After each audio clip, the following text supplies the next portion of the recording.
Bonjour, bonjour chez vous. Je suis Immaculée pour le compte de Immaculée Light Access sur YouTube. Si c'est votre première fois de me découvrir, en tout cas, n'hésitez pas. Faites-vous abonner sur ma chaîne Immaculée Light Access.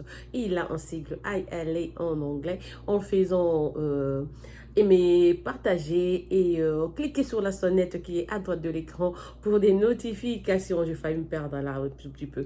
Ok, voilà, que mon Dieu vous bénisse partout où vous êtes. On est encore là. C'est la vie, c'est la bonne vie. J'ai toujours dit aux gens que la vie était belle. Il ne faut pas, persister sur les erreurs d'hier parce qu'il s'est passé quelque chose hier, parce que hier j'étais de mauvaise humeur ou j'ai une situation qui m'embête et tout, parce que hier j'ai échoué aujourd'hui. Non, non, non. Dans la vie, soyons des gens positifs. Focus on what is positive. C'est pour ça que je dis aux gens, si quelque chose ne te plaît pas, ne perds pas du temps à donner de chance, de chance, de chance. Non, non, non, non. Cut it out. Il faut couper et développer. Continuer, continuer. La vie n'a pas de fin, ça n'a pas de point. Donc, ça ne vaut pas la peine aussi de laisser quelque chose qui nous ronge, nous prendre notre temps, nous voler notre énergie. Il faut trouver quelque chose à faire. Il faut donc la remplacer par autre chose qui pourra donc nous donner le sourire. Ce matin, nous allons parler de... J'ai prévu de parler de comment déclarer son autonomie, spécialement en famille. Voilà. Je veux parler spécifiquement du cas du Congo, et parce qu'on a connu ça aussi dans ma famille. Et l'autonomie chez nous, en Afrique en général, au Congo en particulier, c'est presque un rêve perdu, parce que ça vient dans notre vie quand nous sommes déjà adultes. Je dirais même très adultes. Mais on n'a pas à condamner qui que ce soit, parce que c'est la réalité, c'est l'histoire de notre pays qui nous amène là où nous sommes. On est encore au niveau secondaire, on se rencontre donc avec des gens qui ont déjà la trentaine, je vous dis 27, j'avais étudié avec un gars qui avait 29 ans déjà. Vous vous rendez compte, à 29 ans, on aurait déjà fait autant d'argent, déjà installé sa famille, déjà commencé sa vie et tout. Mais c'est des gens qu'on ne condamnait pas, ils avaient une histoire aussi. Donc c'est à cause de la réalité de notre pays ou de nos pays d'où nous venons, parce que chaque pays africain a ses réalités. Dans certains pays, je ne sais pas lequel vraiment propulse les gens ou leur donne de la chance de s'épanouir. Je ne vois pas, c'est justement à cause de ça qu'on a beaucoup de migration vers l'Europe. Tout le monde rêve de quitter l'Afrique et aller s'installer en Europe et arriver ici, se rendre compte que non, les gens de boulot qu'on fait, je ne vais pas faire ça. Non, mais j'étais naturellement intelligent, je pouvais même faire mieux dans mon pays. Pourquoi je suis venu ici? Et quand on s'en rend compte souvent, c'est tard. C'est tard, le rêve est devenu fiction et on se dit non, voilà, mais là, c'est la réalité qui m'attrape. Je suis censée quitter la maison à 4 h du matin, à prendre le métro, aller au boulot, travailler et à 16 h revenir et tout. Métro, boulot, dodo, comme on le dit, là, c'est fini, c'est fini. C'est le rêve qui est oublié, donc on passe à la fiction et c'est la tristesse, c'est les stress qui inondent notre existence. Ceux qui sont souples savent comment rattraper cela, dit non, non, non, je veux pas de ça, je change. J'ai un ami qui c'était en Hollande, Londres, il voulait aller au Canada, il est resté à New York, il a dit non, non, je veux pas ailleurs et tout. Mais tellement qu'il avait déjà eu l'expérience de vivre à l'étranger et tout. Il a dit non, mais partout tu seras dans le monde, si tu trouves un boulot, tu fais ça très bien, tu aimes ça, ça te plaît, tu restes là, tu construis dans ton petit paradis, là où tu es. C'est pour cela il vit encore ici et il n'a pas quitté son boulot depuis 17 ans, c'est lui-même qui fait et tout. Voilà. Donc, je veux dire, en Afrique, comment déclarer son autonomie et comment même s'en rendre compte qu'il est temps. D'abord, ça doit commencer au niveau des familles. C'est aux parents d'aider les enfants à trouver cet éveil-là dès le bas âge, quand ils nous parlent, comment ils nous prodiguent conseils, comment ils nous guident, parce que nos parents sont des leaders, spécialement en Afrique. Moi, là, quand je parle de l'homme masculin, je ne vois que mon papa. Et après mon papa, je vois mes frères. C'est d'où nous tirons donc notre exemple. Si les parents sont morts, on utilise souvent nos oncles et autres personnes. C'est un peu ça. Donc, quand on a, je dirais, avant 18 ans, l'enfant, peut-être quand il est vraiment enfant jusqu'à 12 ans. À partir de 13 ans, même le corps change physiquement. Chez les femmes, il y a le truc hormonal qui commence à se développer et tout et tout. Et voilà, donc... il faut commencer à éveiller déjà l'enfant. Non, non, voilà, normalement, là, tu vas avoir le diplôme d'État à 16 ans, 17 ans, à 18 ans, par exemple, tu as le bac et tout. Juste après, tu vas au collège. Mais quand tu vas au collège, ce n'est plus pour revenir à la maison. Si tu vas là-bas, tu viens à la maison nous visiter. À partir du collège, c'est là où tu fais des lettres et des demandes d'emploi. Tu essayes de faire le stage. Tu essaies de côtoyer des gens qui connaissent plus que toi pour que tu tires profit de leurs connaissances et tu te lances directement sur le marché mondial. Donc, je ne vais pas d'une façon internationale, pas marché mondial, je veux dire, là où le vent va t'amener, là où je sais pas quel département tu es en train de suivre et tout.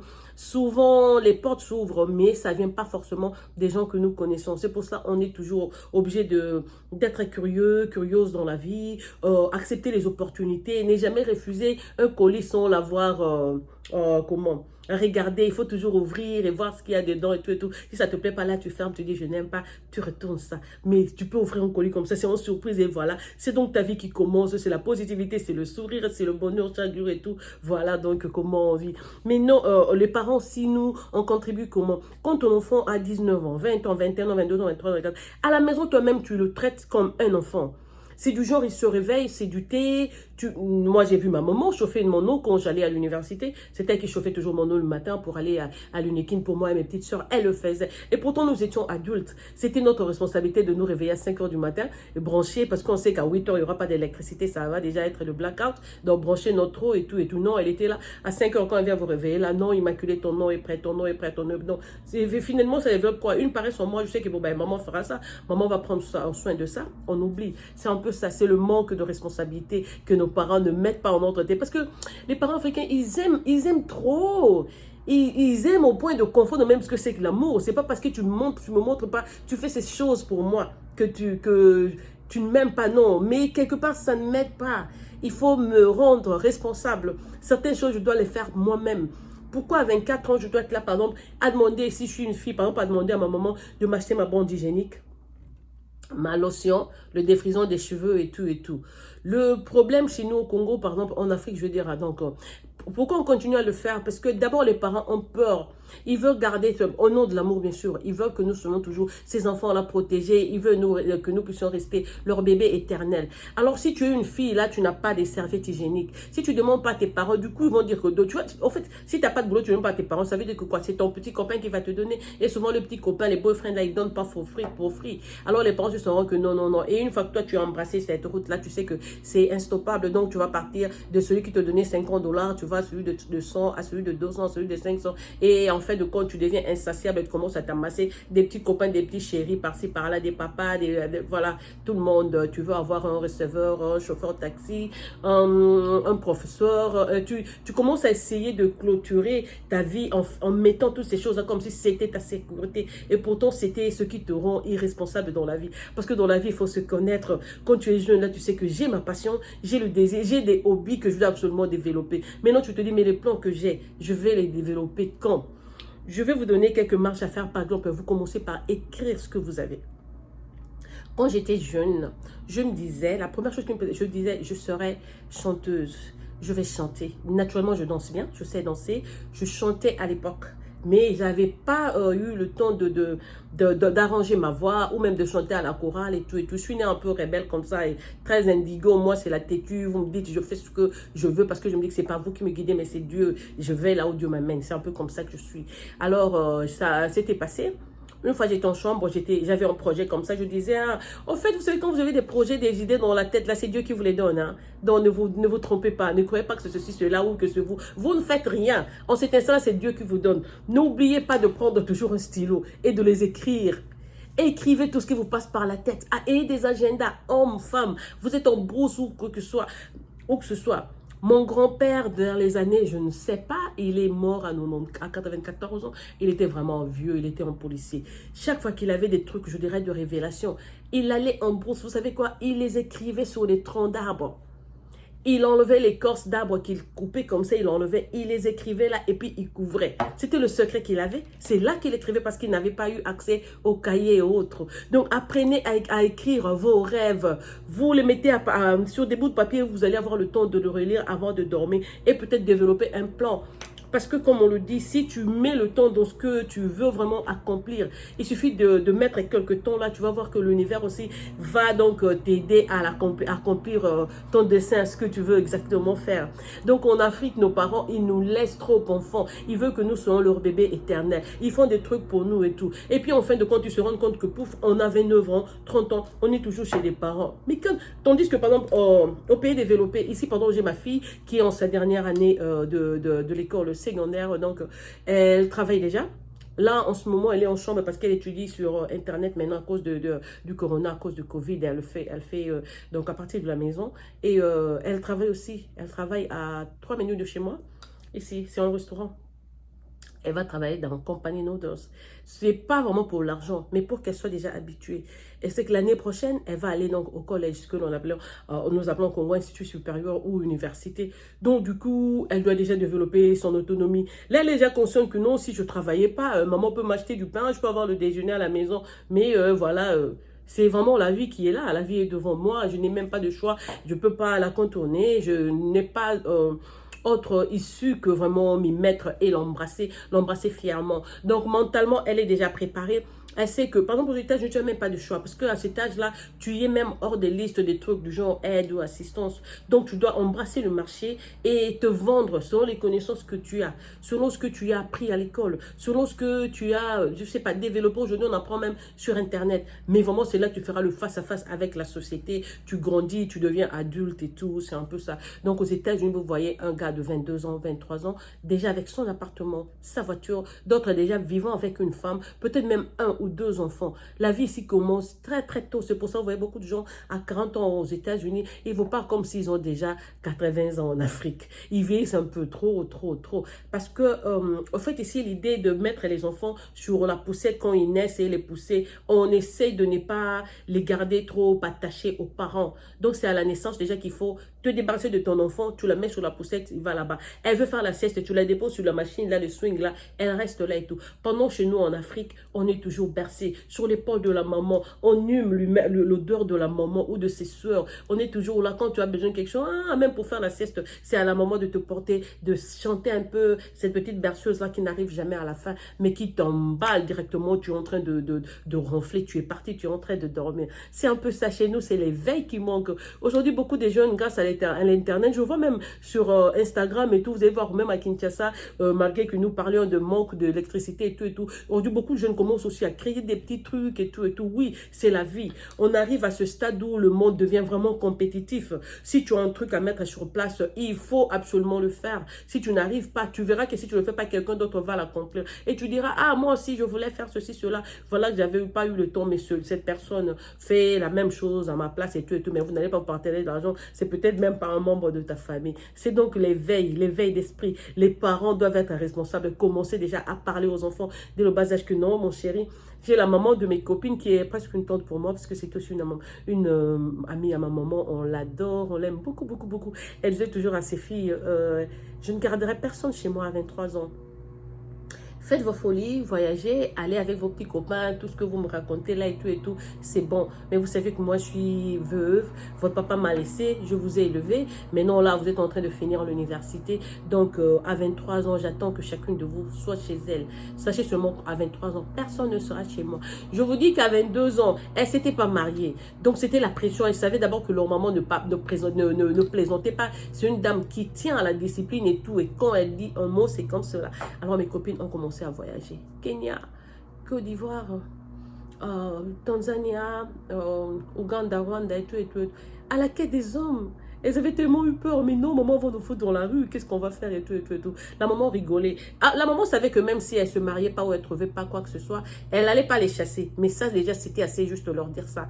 Pendant 5 ans, elle ne cessait de leur dire que non, à 23 ans, personne ne sera chez moi, personne. Donc, juste avant 23 ans, l'aînée s'est mariée. Et puis, la deuxième aussi a fini par se marier.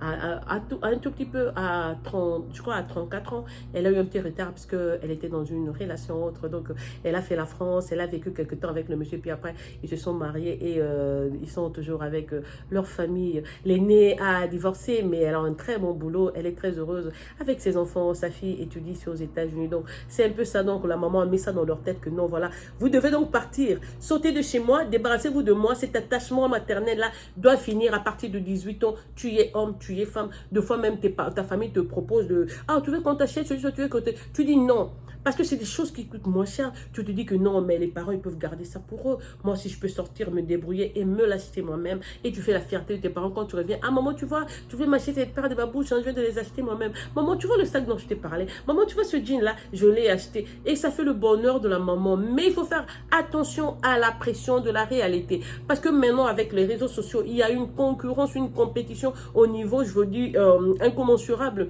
Parce que tout le monde va voir, par exemple, un jeune homme habillé en jean et tout et tout. Il a fait quoi pour porter ce jean cher et tout et tout? Peut-être qu'il a ces soeurs qui sont à l'étranger, qui ont envoyé ça pour lui. Toi, tu vas te mettre dans la rue, tu deviens Kounouna, couper les gens de bras à gauche, à droite, faire ceci, cela, commencer à voler.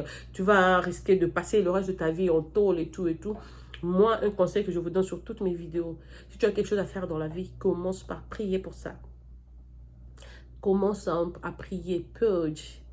Demande ça à Dieu, écris ça, présente ça à Dieu, commence à prier pour ça. Et puis après ça, mets ton énergie et ta concentration dans ça.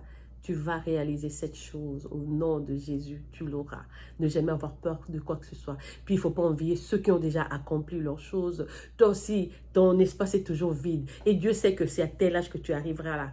Il sait que c'est à tel âge qu'il va t'appeler pour exactement te mettre sur ton siège, sur la chaise qu'il a prévue pour toi. C'est pour ça dans la vie, on ne doit pas faire la concurrence. Donc l'autonomie, comme je viens de le dire, on peut se le déclarer. On peut déclarer cela à partir de quand on est en train de finir donc l'école secondaire, d'éviter d'être un poids, d'être donc le parasite dans la maison de ses parents. Il faut plutôt chercher à participer dans tout ce qui se passe dans la famille, apporter son aide. C'est pas forcément matériel ou financière, mais juste l'énergie, comment tu tiens une conversation avec ton papa, avec ta maman. Si vous êtes d'une famille riche, ayez des idées, voyez comment que vous pouvez investir dans d'autres secteurs, gérer même vos petites soeurs et tout, vous les guider, qu'est-ce que tu veux faire, mais toi pourquoi tu fais telle option, moi je fais ceci, cela, essayez de dispatcher même des tâches et tout, ça vous donne déjà cet esprit-là d'être indépendant, de ne pas cling to your parents, whatever thing they got, pour être indépendant et voler donc avec vos propres ailes. Voilà donc la vidéo d'aujourd'hui, bisous à vous, je vous aime beaucoup en tout cas, je tiens vraiment à laisser le peu que je connais, le peu de connaissances que j'ai pour mes jeunes frères et sœurs qui sont encore en Afrique.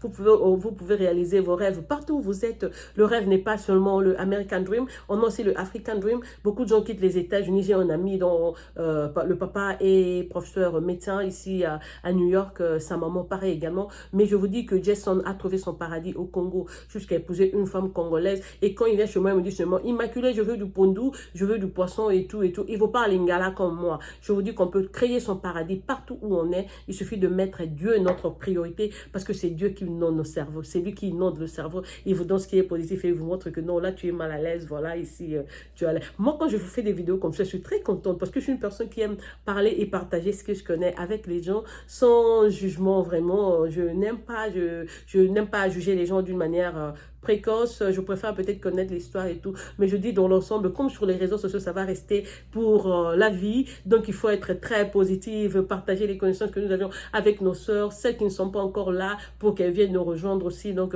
faisons ce chemin ensemble, bien que le voyage sur Terre est solo, comme je dis, c'est être vraiment solitaire et tout, mais soyons solitaires dans la solidarité. Donc, tu as besoin de tout le monde et tout. Tu as besoin d'être aussi positive pour amener plus de positivité dans la vie des autres. En tout cas, que mon Dieu vous bénisse partout où vous êtes. C'est votre sœur Immaculée qui vous aime, vous chouchoute et vous apprivoise à outrance.